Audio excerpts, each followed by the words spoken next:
What is up, everyone? Jay here with another Fire Emblem Heroes video, and today we're going to take a look at this year's New Year's banner, and it is the Year of the Dragon coming up. So as expected, there are going to be some dragons on here, and also as expected, there are FEH OC. So I was hoping they would actually just do something different for this year, but they always usually stick to the recent FEH OCs and whatever year. So last year, I think it was Year of the Rabbit, so that's why you had Yarn and Pan.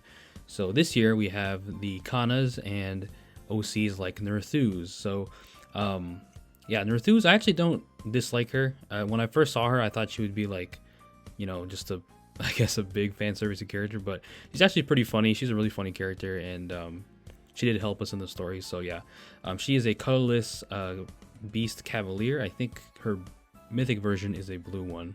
So yeah, and she's rocking the kimono, really gorgeous. Cute paper crane is her weapon, gives her Canto 2 -1 cooldown to the start of combat if she's alive, grants plus X to all her stats. X equals the unit's max special cooldown count value times 2 plus 5, and neutralizes effects like guaranteed follow-up attacks, so no follow-up. And you also reduce damage from the foe's first attack by 25% of your speed during combat. And at the start of turn, if unit is adjacent to only beast or dragon allies, or is not adjacent to any ally, unit transforms, of course. And if unit transforms, grants attack +2, inflicts attack defense -Y on the foe during combat. Y equals the number of spaces from start position to end position of whoever initiate combat, +3. So like a clash skill, maximum is 6. And also if Y is greater than or equal to 5, you reduce damage from the foe's first attack by 30% during combat. So you have more damage reduction on top of what she already has, I think, right? Or no, that's the true damage. Yeah, so yeah, so pretty simple weapon. I don't think it's that crazy, honestly. You know, compared to her mythic version, I don't think it's that different. I mean, I don't know. I'm trying to look at this weapon. I mean, you do get a lot of its stats potentially in combat, depending on your special cooldown, which she comes with Aether, which is really interesting because we haven't had Aether on a unit, on a banner unit in a long time. When's the last time Aether has been on one of these? But yeah, so simple weapon, but it's pretty good, of course, for her. Aether is a special, like I said. Attack speed wild is her A skill, which is most likely going to be beast locked, as you can tell by the icon, and also, you know, if unit is transformed, because beast or maybe dragon lock too, so dragons and beasts could get this. So if number of adjacent allies other than beast or dragon allies is less than or equal to 1, or if unit is transformed, you grant attack speed +7 to unit during combat, and you grant special cooldown charge +1 during combat, as well as 7 HP healing. So it's kind of like Flash Sparrow, except it's for beasts and dragons, it seems like, so, or at least for beasts. So that's pretty cool, and that's going to help her. So just like her mythic version, she can get special charges. Fruit of Life is her PRFB skill, which she also has on her mythic version. At start of combat, you inflict speed defense -5 on the foe. You reduce damage from the foe's first attack by 40%, and unit's next attack deals damage equal to the total damage reduced by any source. And also, if unit or number of allies adjacent to unit is less than or equal to 1, you also have null guard, and you inflict gravity on the target and foe. So that's pretty nice because you get more damage reduction, more speed, and you also get some nice damage depending on how much damage was reduced. And then she also comes with Speed Smoke 4 to help abuse the damage reduction that she already has in her B and her weapon. So pretty simple, honestly, not as crazy as I thought she might have been. She was in the silhouette, so I kind of expected her. Everyone expected it to be Nerthus. So here she is, and just nuking this green bat with Aether. So she's going to be a pretty strong unit, you know, all things considered, for beasts, offensive beasts, and even defensively she can take hits. So here is the next unit. Unknown Future is Kavasir, or Vasir. I don't know how to say her name exactly, but honestly, she's probably my favorite design out of the three, her three versions, you know, Golvig and Sather. So yeah, she looks really cute here, and she's a green infantry mage compared to her mythic version, which was a red cavalier. And yeah, so she has some pretty good skills as well. Faded Paper Fan is her weapon, -1 cooldown. If unit initiates combat within 2 spaces of an ally, grants +5 to all stats, and reduces foes' speed and resistance during combat by 20% of unit speed at the start of combat. And you also reduce damage reduction skills from non-special skills, so you can have those by 50%. Let's see what else it says. And also, if it is unit's first combat initiated by unit or first combat initiated by foe that turn, you reduce damage from the foe's first attack by 70%. So just like her mythic version that also had 70% damage reduction, she also has it here. And if unit initiates combat or is within 2 spaces of an ally after combat, if unit attacked, inflicts status on target and foes within 2 spaces of target, preventing counterattacks. So wow, she does have the flash status, which is going to be annoying because not only can she have damage reduction and hit pretty hard, she can also stop counterattacks, so that's something to watch out for. Light as Time is her special, which we already saw on her mythic version, that boosts your damage by a whopping 60% of the foe's attack, and you also have null guard, so the special isn't that hard to trigger, as well as Flash Sparrow. So the special, the fact that it's 5 cooldown isn't that big of a deal, honestly, as well with the -1 cooldown in the weapon. So Light of Time is back. Flash Sparrow is her A slot, which is always good to see because this is a very coveted A skill. It's only been on the Toon Nino and Alcris. Low speed res 4, just like her mythic version. I think they could have been more creative with the B slot, but whatever. And then Infantry No Follow-Up is her C skill. Definitely didn't expect this to happen. So this is the exact same thing as Infantry No Follow-Up 3, except now you give them the Oath status. So that's pretty crazy. So this is a very even better supportive effect for anyone who wants to use this. So yeah, Infantry No Follow-Up 4 is very good, as you can see. And yeah, can make groups of foes unable to counter, and can move to her allies and grant them extra actions. So there is New Year's Cavalier. Let me see if I missed anything in her weapon or anything. Did I? Not sure I did. Yeah, Time's Gate. Yeah, I forgot to mention that in Light as Time. Time's Gate, allowing teleportation for everybody, if I remember correctly. So that is New Year's Cavalier. Cute design for sure. And you know, this banner I'm not really that excited for because I'm not a huge fan of Book 7 OCs, but I like some of the designs, as you can tell. But yeah, I'm definitely gonna skip this, I think. But for anyone who loves FEH OCs, you know, this is definitely the banner for you. And if you're a Fates fan, you do have the Kanas, which I believe is the next unit coming up here, which is male Kana. I know I expected him to become the TT unit because they usually make the male one, but he's actually on the banner, so that's cool. But he is the demote as a red dragon infantry, and he actually comes with a pretty good dragon stone called Dragon Stone Plus. Start of combat, if he's alive, grants +4 to all stats and reduce damage from the foe's first attack by 20% of unit speed during combat. So he's going to be very speedy, and also if you're faster, you have no follow-up in the weapon, and of course the adaptive damage. So this is a pretty good stone that you can give to someone. It's kind of a side grade to Arcane Grima, and I expect this to get another Arcane, you know, Breath or Arcane Dragonstone next year. So for now, you can use this if you don't want to use Arcane Grima, or if you don't have it. So this is definitely something you go for. I'm kind of considering pulling for it just for like my Tiki or something. But yeah, that's a pretty good breath. Moonbow's special attack res scowl is also really cool because this is on a demoted unit, so you can get attack res scowl on some other attack res scowl 4 on some other unit and another skill. So that's pretty cool. And he comes with Dragon Wall, which I'm kind of surprised at this point they haven't introduced Dragon Wall 4. But I guess it's kind of hard because there's True Dragon Wall, which is pretty much Dragon Wall 4. But yeah, that is male Kana's kit.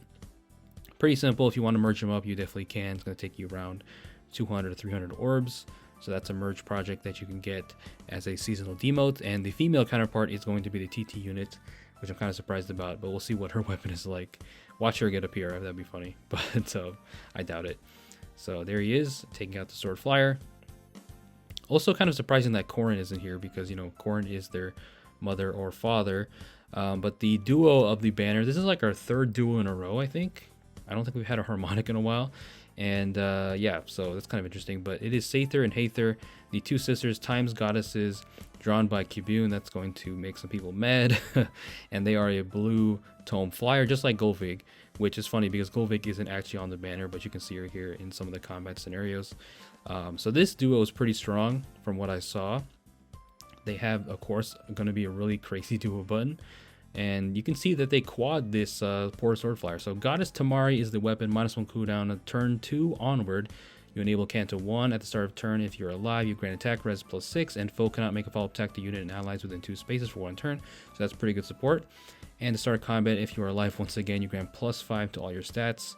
Actually, no, the first attack res +6 is for 1 turn, so that's just a visible attack res buff. And then for Sather here, if you're alive, +5 to all stats, and the following effects to unit during combat: attack speed, defense, res +X, X equals turn number times 2, maximum 8. I'm gonna be honest, like these weapons are crazy now with all the equations that you have to do X. I'm thinking I'm in school again doing these equations, but yeah, X equals turn number times 2. So if it's turn 4, yeah, so it'll be 8, yeah, maximum 8. On turn 3 onward, unit deals +Y damage. Y equals the highest total bonuses among unit and allies within 2 spaces of unit. So kind of like bonus doubler 4 does, where you take into account the bonuses on your allies as well. excluding AoE specials, and on turn 4 onward, if unit initiates combat and your res is higher than the foe's res +5, which they're going to have a massive res stat, I'm sure. I think they show the stats. You attack twice.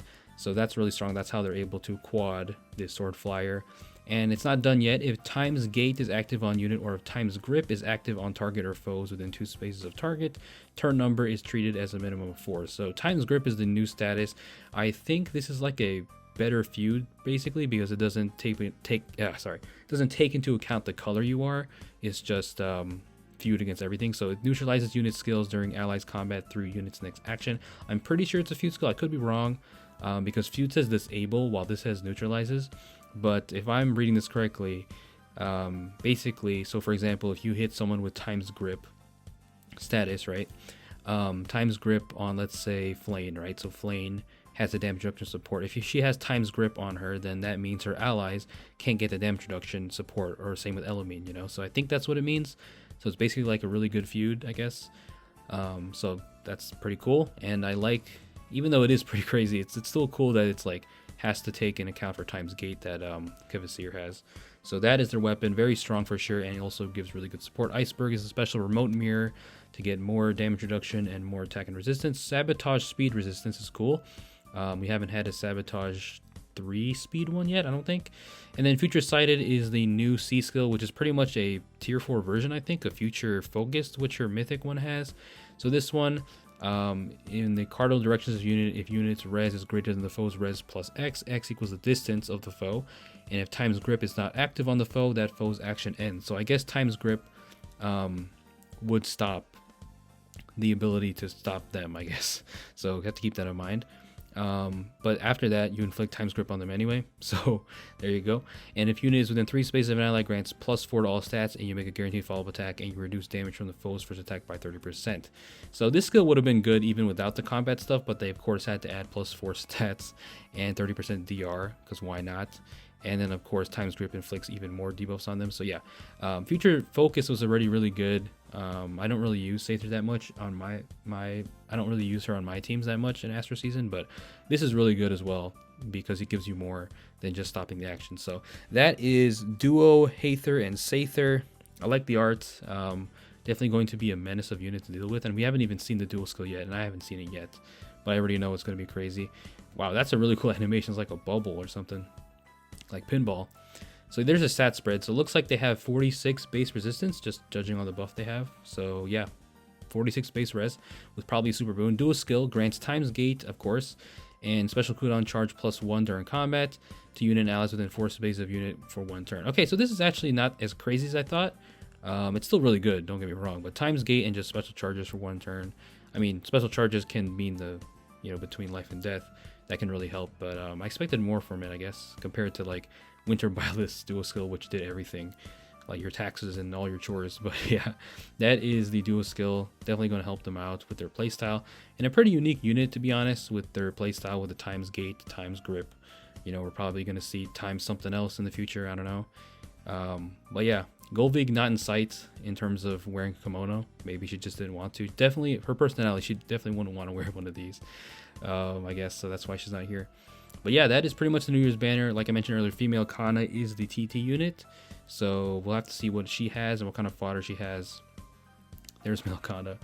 So yeah, there's female Kana right there. She's a blue infantry dragon, it seems like. And yeah, that's the banner. Let me know what you guys think. I think it's all right, unless you're crazy for FEHs, which I don't know too many people that are. But I mean, I do like some of the characters. Like I don't hate any of these guys. I like Nerthus, but nothing to make me pull for them. And you know, the Fates dragons, of course, they're just the, you know, the Kanas. I just, they're not as popular as the Morgans, you know. So I don't know, but it is the year of the dragon. But I just feel like other dragons could have been a better choice than the Kanas. But that's just my opinion. But yeah, let me know what you guys think down below. Leave a like if you enjoyed. Please stay safe out there. Peace out.